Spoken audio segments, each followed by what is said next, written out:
Hello and welcome to TFT World's last day, final lobby, game number 3. Enjoy. Bet on it. Title coming in here, like you said, Bebe, is going to be in a really tough position. Primarily starts the tiers, and that's what he's got. I mean, Title is going for a tier because he is the Lagoon player. He always wants to go for tier. He always wants to go for blue buff, and players don't really let tier be a high priority, so he's trying to use that to his advantage as well, too. So he's going for what composition he feels is the most favorable at. Well, I mean, Astros looks pretty good from here. Having picked up 4 in the same shot. No. I feel like... No. Go okay. Lagoons. All right, Go for fine. what you do best. Get first place title. If you look at their performances from yesterday, this is a really telling story, honestly. They had one Aurelion Soul placement. It was 7th place. However, they had 5 games over the last 2 days with Psalm, 4 of which they got top 4. 2 of those were first place finishes. They're going for something that's way off the beaten path because that's what they're comfortable with, is having those uncontested lines. And I feel like that's such a good spot to be in right here. Yeah, especially because this lobby, we know what the contested compositions are going to be. So far, they've proven to be Shimmer Scale, Deja, and Jade.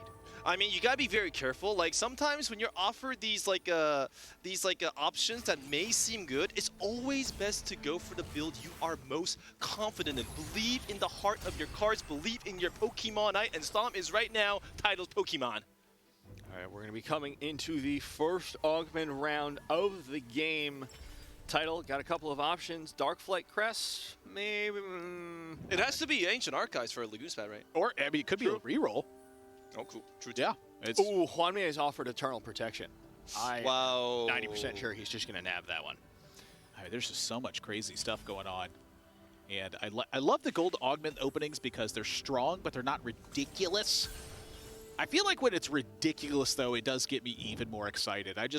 I'm a little bit worried for the players at that point because we're at the highest stakes possible throughout basically all of Teamfight Tactics. And so, you know, I do want them to be a little bit comfortable as well, even though they're gladiators. I want to throw up a flag here really quick. We have 3 players on Better Together. That Seraphine Graves Watergun comp going to be highly contested.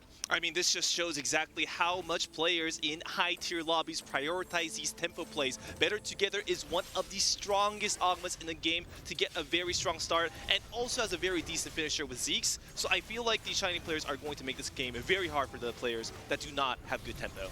Like in the early Sunfire Cape here as well. Tempo, tempo, tempo. Yeah, gonna burn through this board despite the committal here from Dungle, who's gonna be in a tough spot. Take that first loss. If you try and convert that into a loss streak from here, you've got a Talia 2 with Archangels. You better win. It's hard to lose a lot of these boards. It's like you're threatening at that point. An Archangel staff, but not enough front line just yet. Yeah, I do like the Talia 2, though. I feel like Talia 2 is great for these early game spots to hold on to those items until you find the right spot to use it.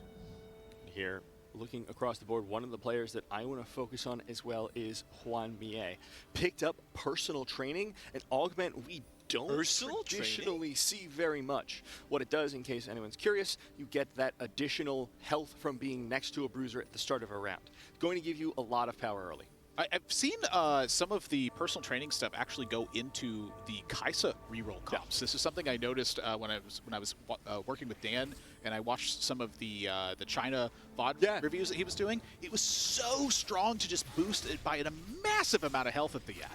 I mean, I really do hope that we can check Juan Mie's build so that we can see exactly what he's going for. Right now, Zunjay is going for a strong start with Sunfire Capes onto his Braum. I don't really know exactly if going for Sunfire Capes was a bit more better or going for Time Resolves was a bit more better. In this case, I feel he just wants Sunfire Capes for the early, like a tempo, plus the bow open so he can build into more diverse damage items. Zunjay maintaining a very strong win streak by taking down the other players.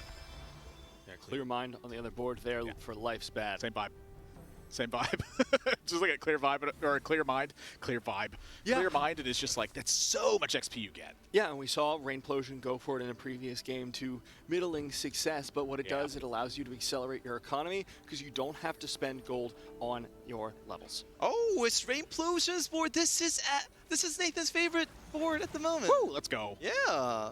Currently, I am really enjoying Rainplosion's plot. She also has a full win streak going on. She has a very strong tempo augment, better together as well too. Serious level vibes. It's unfortunate that she could not have any decent items to make besides Solari's at the moment. We'll see if her like a streak is able to be continued. Yeah, she could be able to pick up a BF sword on Carousel if she gets very, very, very lucky. I mean, if you pick a BF sword, then I guess it's going to be a Zeke's first, and then she can consider going for a strong Graves comp, which she was very successful earlier on in Game 1. Yeah, once you consider that there's basically 0% chance for her to lose this round. Well, as I say that, Caster Curse! I cast her curse myself twice because I was like, maybe she'll get a BF sword when she's at 100 HP. Then I said, oh, there's no way, as she loses a round. Yeah, that's a pretty tough one. I mean, this is really dramatic because currently Rainplosion is actually a player that's really good for managing economy, but her situation right now is completely zero eco. Can Rainplosion actually figure out a way to come out of this situation? Bully Bear with a rod. Wow. Oh my gosh. That is massive. Fritz also is holding onto a bow. That's huge. Yeah, and that means Fritz, once again, probably going to be going for that Shimmer Scale build we've seen both him and Lifespan go for so consistently, because it is so strong in that early game for that economy, even if you don't streak. I mean, Shimmer Scales, Lagoon, and Astrals are the eco start you want to have. I'm really curious to see exactly what the Shimmer Scale item will be. Oh, he already had a Rage Blade. Right now. Oh! Investors! Okay. All right! That is going to give Fritz a lot of economy. Maybe he can go for another Idis Deja composition. We'll see. Yeah, and the Mirage is going to be Executioners this game as well, so not the worst spot from which to play that Deja comp. Yeah, already a Rage Blade though, so maybe a bit of overemphasis on the rod there, but you do still have a rod for the idea of endgame AP being still an option here. I mean, it's going to be an issue of whether Fritz wants to go for a full transition into a Zaya composition or whether he wants to go for an Idis like a Deja composition total, right? So we'll see exactly what decision Fritz decides to make. I don't think with the Guinsus he can decide to go for any other composition, though. With that, Deja could slam that Archangel Staff later in the game as well. In the meantime, we'll see if he keeps up his loss streak. Very strong performance from his Ezreal, who is currently untouched in the backline. Will remain so until that Kaisa gets a second. Great loss, great loss. Good loss. I mean, if the Israel was 2-star, then Fritz would have been able to win, but currently he is at a 4 loss streak. Do not mind the fact that he's level 5. He is loss streaking for the extra income. He levels so that he can minimize his damaging take because he is currently at he's at a leading position, right, in the lobby. I have just received word that Dongu has hit a 2-5 Idis. What? All right, it's another Shimmer Deja lobby, folks. Yeah, can we take a look at Dongu's board here? I mean, I'm feeling like this is... That's not me. That was Nathan. That was not me. Oh my God, the Talia 2 as well. Oh, this is ridiculous. Yeah. How on earth? Wait a minute. Something's got to get frontlined here. Something's got to die with this determined investor on it. Oh, yeah. You're right. Oh no, Lifespan is actually doesn't have a unit that does that much damage. I don't think the investor might proc. All right, so it's going to be a little bit slower if that ends up being the case. Yeah. Idis is getting punished. Never mind. Wait, up. Okay, we got this. Okay. Easy. All right, cool. We can stop making weird sounds now. These Karmas are going to do quite a bit of damage there from the back line. Already on a 3-win streak for Dongul. He's got 2 mages, not enough to keep that Talia's damage rolling, but it will be enough for him to secure this round. I mean, this is very fortunate for Dongul because right now Dongul lost 1 fight and then won 4 straight, so he actually has a decent streak going on that is going to give him that juicy bonus goal for creep rounds. And during creep rounds, he can position a way where he can get 1 more investor stack on a sheep unit, allowing him to proc investors very fast, maybe by 4-1. He's the only one streaking to Krugs as well. Started that streak at 2-2 admittedly, so he's going to be a little bit below a perfect streak in terms of econ, but it's going to be very powerful compared to the rest of the lobby. And if you look at his augment as well, it's going to be Salvage Bin. I'm not convinced the Brom's going to 100% die. Wait. No, it's 100% focused. Okay. I'm confident. Okay. Go, Krugs, go! No, Krugs. One more, you can do it, Krugs. Okay, thank goodness. I was about to say, you said we could stop making weird noises, but I don't think I've ever rooted for Krugs. God bless. I have. I mean, it would have been much more safer if Dongle chose a weaker unit that's not a protector to give the investors for the guarantee, because you don't really need to have full synergies during creep rounds, right? I think they were gunning for the idea of the extra gold. Oh, You just Moguls dropped is a bunch of items. Moguls the second like a shimmer skill item. Oh, he's gonna be able to eco really 5 well. shimmer That's skill. nice. Yeah. Oh, you Moguls love to into see it. Archangels means we have damage and we have tank value. I am very excited for the Koreas at the moment. No bias.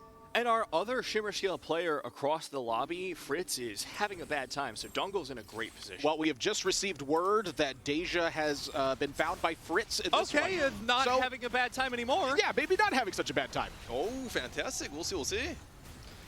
Here we go, potentially going to go for another role composition. Earlier on, he was playing a heavy board, but we're going to see two things that signal to me a little bit of a water gun action. We've got the Zeeks on that Zeri and a Rage Blade on the Kai'Sa. Yeah, plus a better together on your augments. Yep.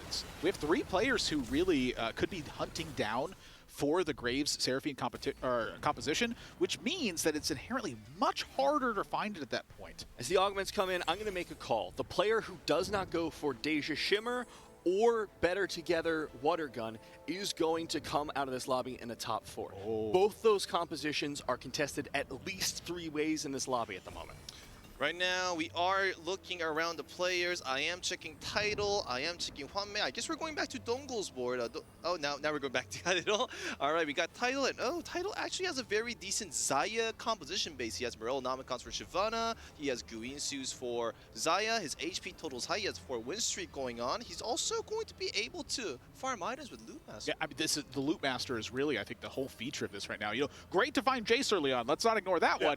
But the Loot Master here is going to open up so many different options for you. And one of the toughest things I think about Xayah is actually assembling those perfect items. You need frontline, you need backline, and you need some utility. You're going to get it all very often when you have that Loot Master. It's a very difficult composition to execute in heavy tempo lobbies as well, so having those extra components, especially like the Morello on the Jace this early, and admittedly the Jace this early, as you said, it's going to be so good. I feel like Title's situation is really nice because he right now has an upgraded Cavalier. He's got an early forecast, like 1-star Jace, and with Guinsus, you got a lot of damage. I think Title will be able to eco very hard and maybe build into a strong Xayah, Shyvana, Hecarim base composition.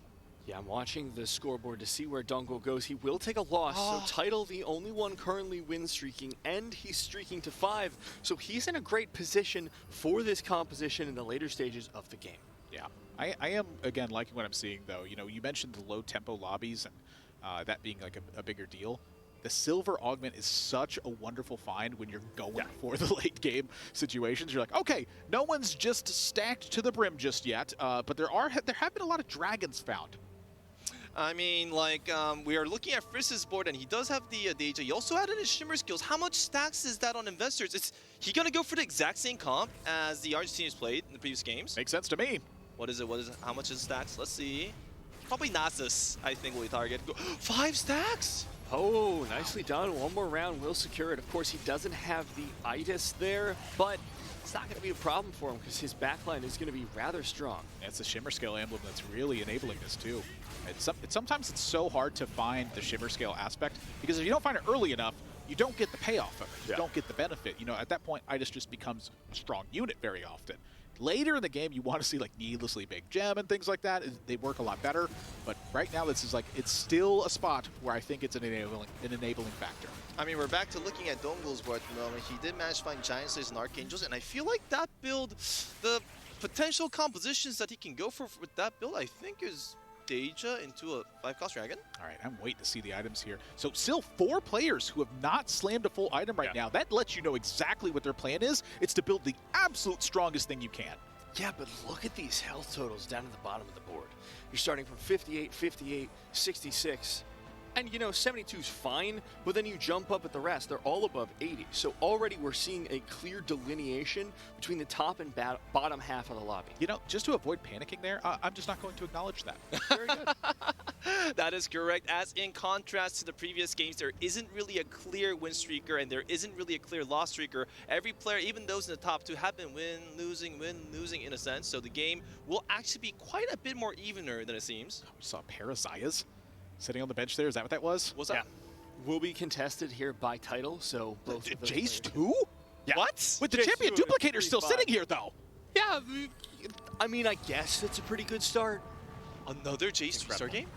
Oh my gosh! No wonder Title's beating the crap out of everybody right now. Yeah.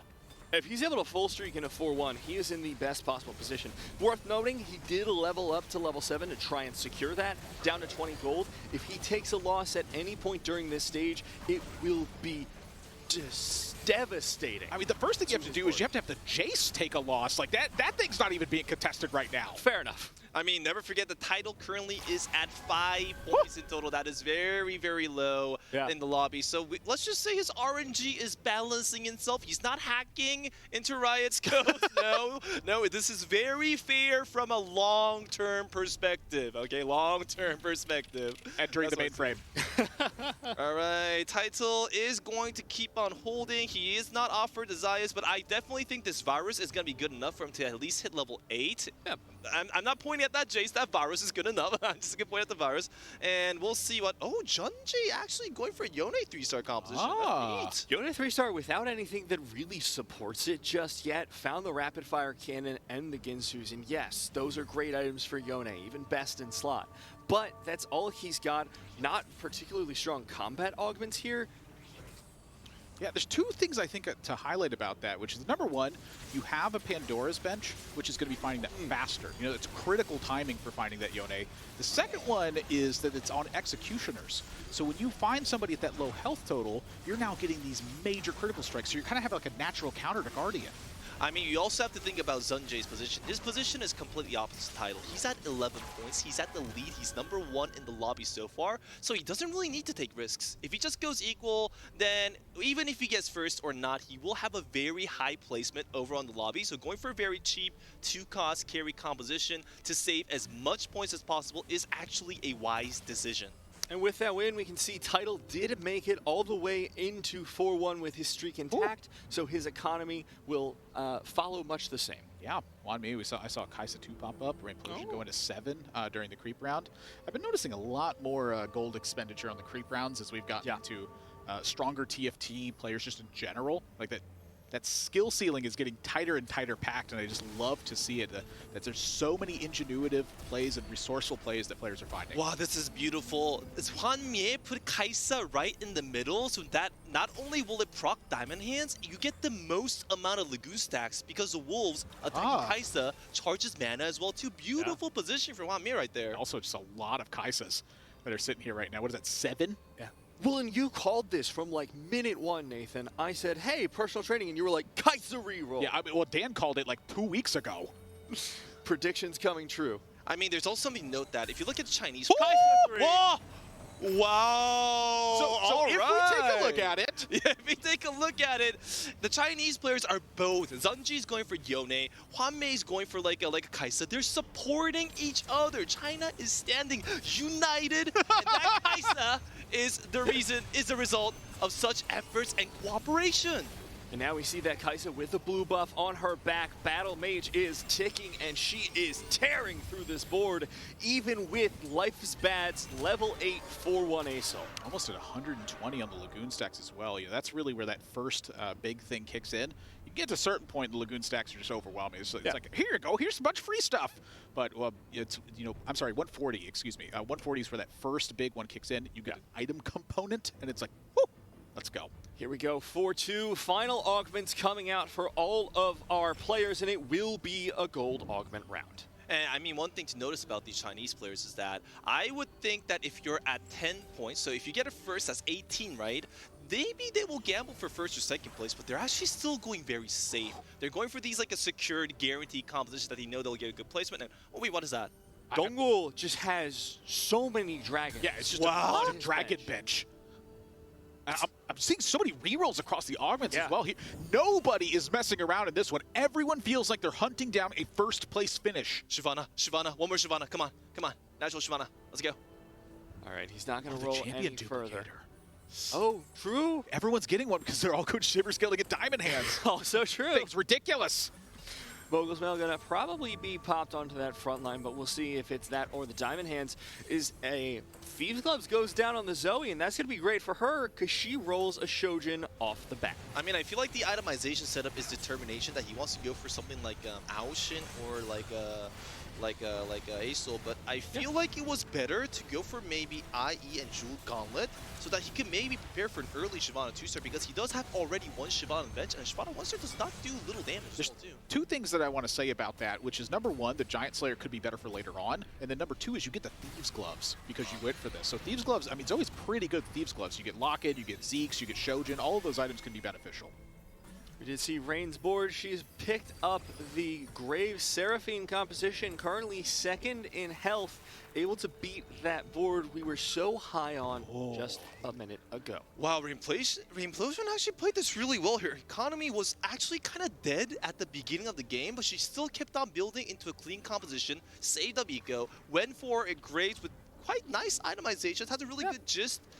With 3 combat augments as well, too. Reimplosion is actually nailing this game. Yeah. Oh, Dongle with the roll down finds Acel for Dragon board. Nice. Could take the Aoshin for the bench, but then his economy would be even worth. It's a salvage bin. I didn't even realize that. Well, I mean, you still go for the same things you just built. You just got to rebuild it. Honestly, it looked like a liability here almost. Yeah, that's a very fair point. Didn't really re-roll any items there. Idis not going to be able to survive as the Acel 2 will fall in a second. Celestial Blessing doing a lot. This is the legendary find 5-cost dragons at level 8 and then lose strat. Yeah. A proud TFT tradition. The Guardian Spatula on the backline for an Aurelion Soul as well. This is a common thing that we saw in North American regionals where it's just, you got to 6 Guardian and Aurelion Soul and it was like, yeah, good luck. Yep. Saw the same thing here in EMEA. Guardian Deja as well popped up quite a bit. So Guardian Crest, Guardian Spats, any kind of extra Guardian is just so incredibly strong still. Looking at items here too. The one thing I was worried about, Life's Bad's items are looking really strange. Life is going bad for this one right now. Reimplosion's items don't feel super strong either. The one thing that you're really missing from Graves is gonna be the Edge of Night. It's such an important item on Graves because it lets that aggro fall off and recover from a spot like that. I'm very worried if Reimplosion does not pick up an Edge of Night. Well, she got a chain, so she can get the BF sword during the Treasure Dragon, and she should be okay. All right, Tidal with the 11 win streak after finding that early Jace 2-star. He's rolling at 8, so he's not going to greed 9. Most players here try to greed 9, but that can be very risky because they lose out on tempo and take a lot of unnecessary damage. But he decides to go for a safe play, rolls down here, finds a Bard, finds a Zaya pair. I don't think he needs the Terra, nor the Idis as well, too, if he does not have like investors, like stacks. Aurelion Soul 2? Oh, we see that? Fritz able to pick that up. We pointed it out the other round how it just wasn't quite enough to keep him going, but he did pick it up, which also denies it from Dongle.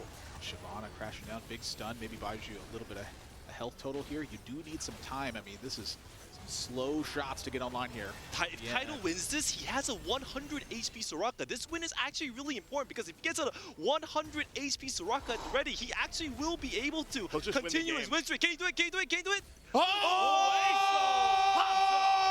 And Dongle says no! This is not your first place!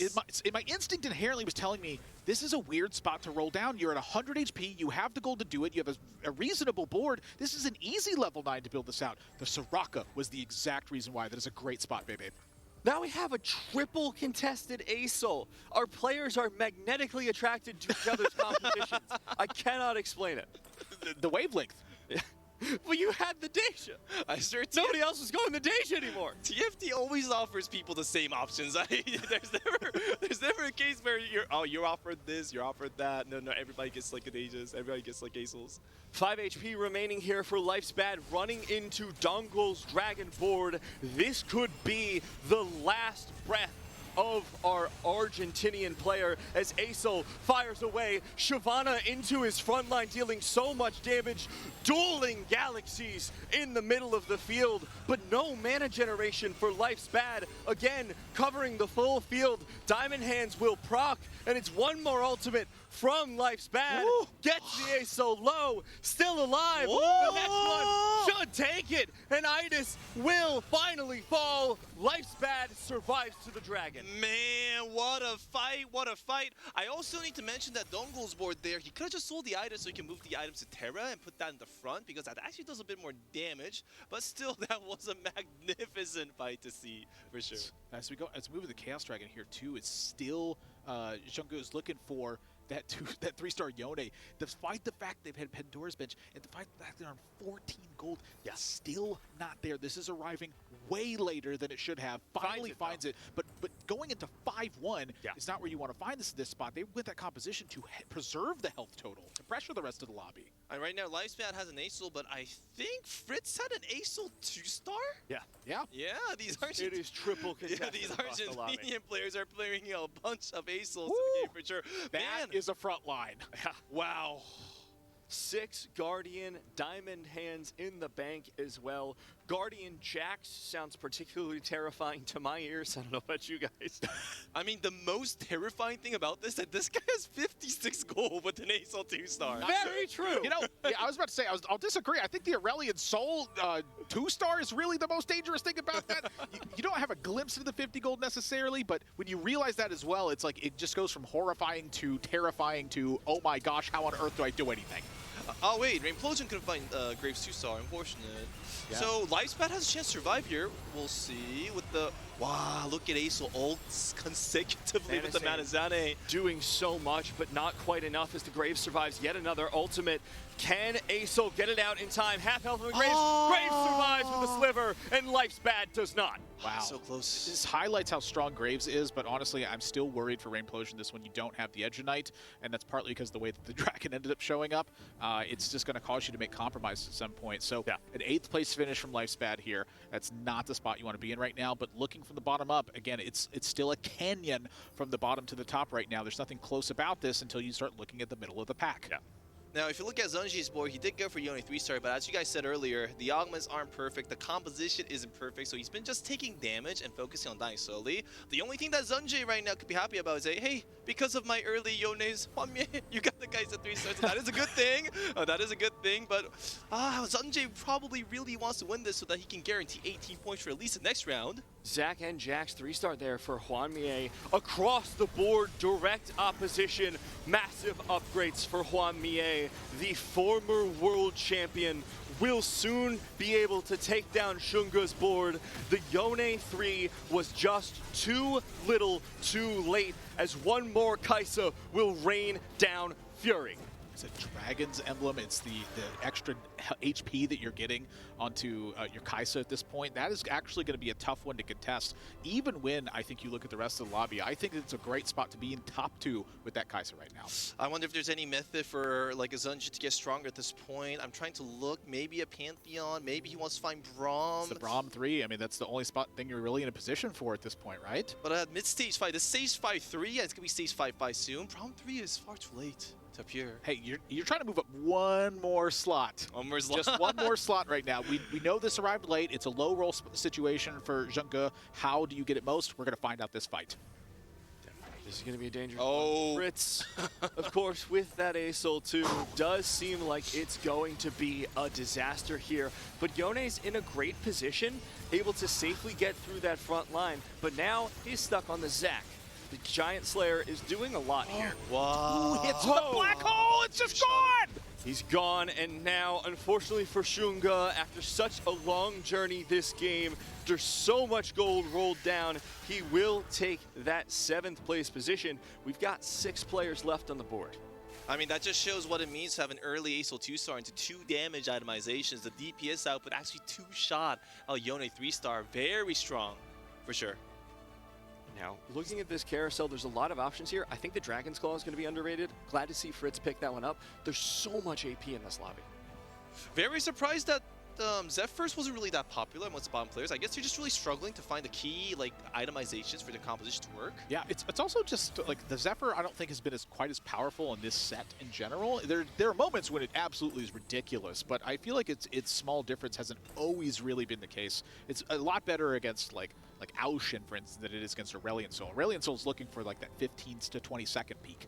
Yeah, here we go now on this Zai as well, with an Obsidian Cleaver and a Swift Shot emblem in the bank. Now, this is the matchup where Zephyrs actually is a really, really huge difference, because the player actually picks Zephyrs after looking at Here We Go's comps. They'll notice that, oh wait, if I Zephyr that front line, that's also really easy Zephyr. I win. It would be an easy death. Oh boy, that's a bad matchup. Acel destroys backline clump like the Swift Shots. Now, Asol starting away at that front line. Zyra gets an ult on every single DPS unit on Here We Go's board. Oh. There goes Asol firing away, uncontested. Zyra, surprisingly, I think, doing the most work out of the team so far. Oh. Asol gets one more ult down, and Fritz's board once again will triumph. Wait, is this gonna be another first for Argentina? It might be. I mean, They're it's looking looking so strong so far on the final day. 6 Guardian Aurelion Soul, you have the Giant Slayer as well to amplify that damage on the units that just inherently high health totals. It feels like it contests the Kai'Sa that's building up the HP there. It's, you know, it's not much more you can do, I think, to fight that one. You have to break through that front line, and it wasn't able to happen here despite with the Obsidian Cleaver cutting down 60% of the armor. I mean, I guess the only one that maybe has a chance to contest that composition would be Tidal, who was actually in a very favored position during the entire course of the game. He should have a lot of excess economy considering maybe some core cost 3-star tactics, or maybe he'll have a beautiful composition. I'm really curious to see what Tidal's position is right now at the moment. Well, we're going to find out if Here We Go can last. Oh, we're jumping over Title's board. You were just mentioning it. This looks like a relatively important fight as well. Going up against Fritz. So this is a good one here to see if it can test it. Now, the big thing to highlight here is Last Whisper. That's very akin to what we just saw from the Black Cleaver, and the damage just is not stacking up. The Diamond Hands, the Mogu's Mail, it just feels like it's so hard to cut through this comp. The Zaya's not getting picked as much by the Black Hole, which is a big deal. That's going to be related to positioning because it's targeting clumping. But this Idas just feels like it is invincible right now. So now the Black Hole's massive. Zaya takes a big hit, still has some sustain going, but I don't think this is enough. The Idas still looks untouched. The scaling of that damage now, it's way too much. Zaya gets overwhelmed. Yeah. I mean, like, in order for Tidal to win that specific matchup, he needs to add in more Mystic units, and he needs to focus on finding his 4-cost 3 stars, which will be very feasible with his Nico's, I mean, like, Champion Duplicated, apologies, There we go. and like a Lucky Dice, for sure. Yeah, has a lot of options. I think the Shroud's a really good pickup as well, especially as we get into the later stages. You start knowing your opponents. It's going to be really helpful. But God, this guy just needs a Shyvana at this point. It's looking Yeah, 6 Rage Wig is definitely a big upgrade to that one. You do have a healthy amount of gold. The question here is it level 9 or is it target? Always 8. Upgrades? Oh, you always stay at 8 and use that 70 gold in your interest, like an inventory, to make sure you find those 4-cost 3 stars. There are multiple options you can find. It will definitely be worth it. Especially because so many people are so far behind in his economy. The only one that matches is Hwanmie. The only person level 9 is Fritz, and he just rolled down to 0. So the rest of the lobby, very likely, is also going to be stuck on level 8. So when does Tidal start going for this if they're not going for it now? He's waiting for Here We Go with the 3 Zayas to die first. So 3 Zayas will go back into the pool, and then he's going to spend every single gold. He can afford to lose. He can afford to take 20 damage here. It's fine. It's just a matter of will Here We Go live or die. That's a great spot for min-maxing. Yeah, and now the Idas, Diamond Hands on the bench once again, runs into Dongul's board. We haven't seen it in a while, but that is a terrifying Shyvana. 3 items, dives into the backline right on the swift shots, flaming away, incinerating them. Zaya will survive with the sliver for the time being, but she is not long for this world as everyone on the board catches up. Asol into the back. They live. Shyvana can't find Diamond the Hands. flame breath, and there's one more Nebula to take down. Here we go. Now that is beautiful news for Tidal and Korea as well, too, of course. Japan and Korea. Tidal will now start rolling his gold. I really want to look at his board to see exactly what he finds, but we're looking at Dongul's board at the moment. This is a level 8, 5-cost 2-star Dragon Tech with a Shyvana 2-star that he got from like a champion, like a duplicator, which he got from the Shimmer Skills. And Tidal. this is it. Roll down. Roll. Find that Zaya. Roll. He's looking very carefully to not make any mistakes. Bar 2-star. Come on, Jace. Come on, one more. One more. Okay. Come on. He's going to keep going, playing very carefully Varus now. 2. Doesn't Skipping matter. Varus. He's A lot of gold on the bench, baby. He has 3 Jaces left. He has 2 Zayas left. And he still has 16 gold. It's possible. He can do it. Up against a Ghost. Incredibly doable here, and the board really good positioning there from the Hecarim. Will buy enough time for that Zaya. Biggest problem for Zaya, run into those Diamond Hands compositions where she gets the pull at a poorly found time. This board, though, still giving her problems. That Grave, nigh unkillable. The Rip will end it, but too little, too late. As Zaya gets stunned up and killed. Yeah, Title, you know, kind of running into the Seraphine Graves composition again. You know, I'm not surprised to see the Graves doing well here because Rainplosion does have better together and a ton of auras to go with that. So that is one of the biggest benefits you can get from that composition. Zaya, okay. Oh, one more. Zaya! Oh, Yes! That's 3-star, You got it, baby. you got it. Roll a bit more, though. Roll a bit more, just in case. Okay? Ooh. Nice! Jace. Nice. Roll fast, roll fast. Okay. Just, All right, you just yeah. want to go safe choice. I love when you're just like the Zaya 3's here and you're panicking as well. All right. Oh, he's also offered more Heck Rooms. That's good. Rakan as well, too. Okay, Title is ready. Now you just save money and add more Mystics. Yeah. Or find a Shyvana eventually, finally. No, Donger! Wait, no, that's not a good thing. Dongle in a little bit of trouble, still only on that 1-star Acel. Diamond Hands will only do so much for you against the might of a 3-star Zaya. The tear comes in, out goes the front line, and out goes Dongle. We now have our top 4 for this lobby. Rainplosion getting collapsed on here by the Kaisa as well. I think that Rainplosion may have hit the peak here, and it's the slow bleed out from that spot. The Zaya 3 Ghost, when that starts to winning, that is terrifying. Yeah, and look at this lobby. Look at the health totals. Highest health, just 20. Rainplosion, shoutouts. But all the way down, it's just 10. This is anyone's first place, and there's an open Swift Shot emblem. I mean, I really have to compliment Title here. He had a good lead, and he secured that lead by being very calm with his economy. He didn't panic rush 9. He didn't like a panic reroll. He looked and scouted and noticed that his comp was contested by Here We Go and patiently waited for his, like a death to get his restart ready. I want to give a shout out to Title here because in the first 2 days of play, they did not have a single AD composition built. What? Yes, they were saving all the Zayas for today. It was 5 Psalms, 2 Dragons, 2 Dejas, and 1 Aurelion Psalm. Wow, a Lagoon one trick actually making it in the finals with the Zaya composition. That is actually remarkable. Do you want to point out? Down for Rainplosion, that feels like a nice little CC effect you get. Yeah, good items too to get some damage down. So she's going to be going into Oh. Fritz's composition. Now, starting off in the back, great Zephyr there from Fritz. And Acel starts firing away, a big one to start it off, but into the Bartle nonetheless. Oh, that and timing. Acel rapidly increasing that AoE. Graves hasn't had time to work on this front line, so still stuck against that Bard. One more boom, doesn't find Graves. Graves stuck on Idis with the Diamond Hands, and here comes Acel. Down into the shield goes the Graves, still close to full HP, but gets caught once again, and Rainplosion takes a third. I mean, Good loss, Rainplosion good loss. Third at place. least got third place because Hwanmi managed to get like a fourth. Hwanmi did go for a very safe comp, so getting a top 4 is not really that bad. We have 2 players left, and it's going. No. Is that right? Is it 2 players left? Yeah, we have 2 players left, and it's going to be Zaya 3-star versus Acel 2-star. 6 Guardians versus the Zaya. I do feel like that the Zaya is inherently at the advantage here, but that's like solely my gut telling me that because of the 3-star that's attached to that. I am curious, can you cut through 6 Guardian here? Now, Title has to be very careful. He's trying to dodge Zephyr. And oh, Fritz actually targeting the Zaya. He managed to anticipate the swap. Is that going to matter? That is a huge difference right there. Nasty, nasty Zephyr into the back line. Zaya now firing away, back on the ground, no longer flying. And Acel fires as best he can, but Zaya still just pumping out damage. And Acel does not do enough to take her out in 1. Looking for 2. She's still alive. Acel needs 1 more, but the healing is too much. 1 more won't get the KO now. But Title will win. Fritz is still in it.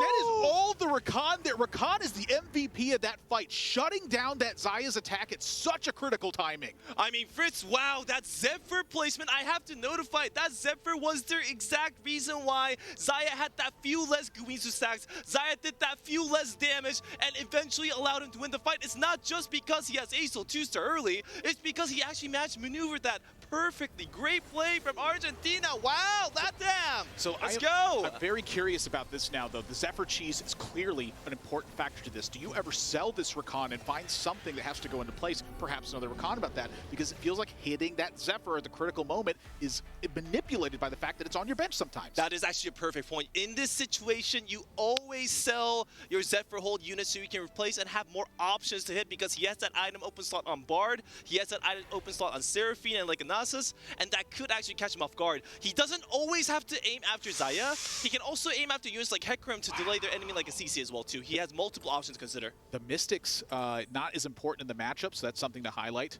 for that Zephyr as well. Like, this is the matchup where you don't necessarily need it, but it is a Guardian effect. They replaced it with another one, though. So is this the fight where it all gets taken home?